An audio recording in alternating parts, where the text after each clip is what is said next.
And the race on Spiker from the outside. Windy Wind racing on the outside. Vermont down on the inside. Is entry number 1, Mr. Tatler. It's now Windy Wind by about 2 lengths. Spiker in second.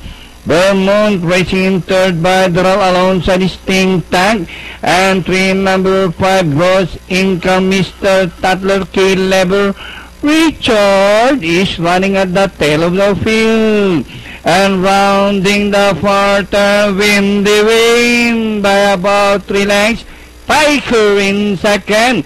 And racing in third, Sting Tank. Vermont is running by Doral.